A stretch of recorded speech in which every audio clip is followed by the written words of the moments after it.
Kevin Rudd's role as Australian ambassador to the US is on life support unless he can pull off a diplomatic miracle. Just look at this post from Donald Trump's long-standing political aide and senior campaign advisor, Dan Scavino Jr. He posted this in response to Kevin's statement congratulating Donald Trump. It's an hourglass about to run out of sand. And yes, this Kevin crisis is entirely self-inflicted. We've played you some of his comments about Donald Trump. Here is one of the posts he deleted recently where he wrote of Trump, the most destructive president in history. He drags America and democracy through the mud.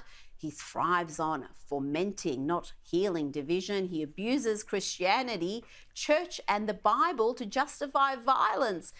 Oh, dear me. He's also called Trump a traitor to the West. Joining me now for more on this, Sky News contributor Prue McSween. Prue, it's quite the diatribe, and I think Kevin Rudd is going to find out the hard way that actions have consequences. These emotional undergraduate musings are going to be costly. Well, Rita, this man is a dead man walking, let's face it. You know, good relationships are built on trust and mutual respect, and I'm sure that Trump doesn't have either for Kevin. And then you have this situation where Albanese is having to prop him up. He's become a lame duck ambassador because we hear that he's already enlisted Morrison to help him through it. I mean, this is bizarre, isn't it, to say the least? And we all know that Albanese doesn't want to admit another deed of misjudgment. You know, this is why he won't call him back or replace him. He would rather put our relationship with one of the strongest allies we have, our national security, our respect internationally aside, just to prop up himself.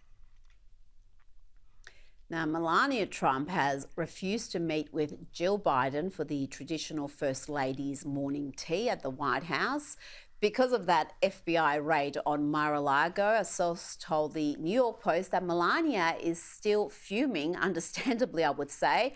The quote here is, Jill Biden's husband authorised the FBI snooping through her underwear drawer, and she thinks that the Bidens are disgusting and Jill Biden isn't someone Melania needs to meet. I would think this is fair enough, Prue, that the lawfare that was used against her husband, the raid on her private residence, the entire Justice Department campaign against their family, I can understand why Melania doesn't want to pretend it's all okay and we're going to sit down and have a cup of tea like we're friends. Well, the world, let alone all of Washington, knows that Biden was the one who's been probably orchestrating her lame duck husband for quite a while. And she would be behind a lot of this, colluding with Pelosi, I presume, in terms of, you know, the gotcha moments with Trump to try and get him out of contention. And so I don't blame Melania. She's a strong woman. Why would she put up with playing nice with this woman who's been colluding against their family?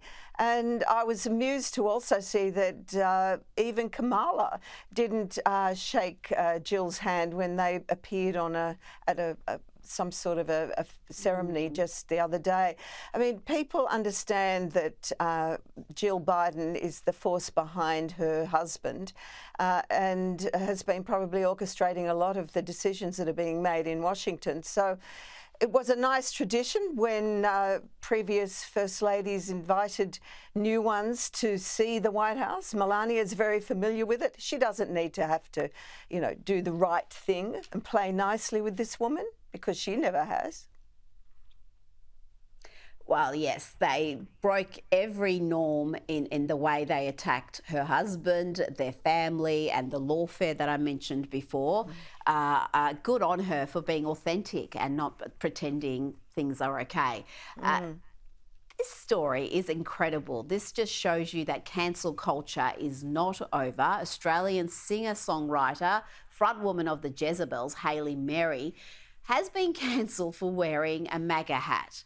I had a look at her Instagram page earlier, Prue, and it is just a mess of lefties losing their teeny tiny minds. So much hate, so much bile and vitriol, just because she's donned that hat and made a political message. It wasn't the only image. There was a number of images posted, and the hate she's receiving from her own followers is incredible. Well, they believe that the MAGA hat is a symbol of division and racism and xenophobia. And, you know, you have to say they're delusional. They've been smoking too much of something. I think I'd give this girl a job in marketing. She's so smart. She wanted to protest and get some attention around her hatred and concerns about the misinformation bill, and what better way to do it than to use this prop?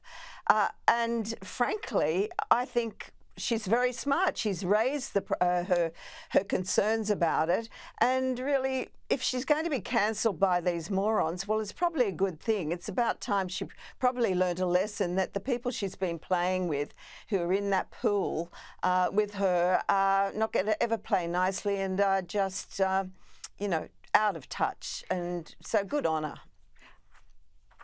I'll be interesting to see if this entire exercise has her red-pilled and she actually does become right-leaning or a conservative. Prue McSween, thanks for your time. Pleasure.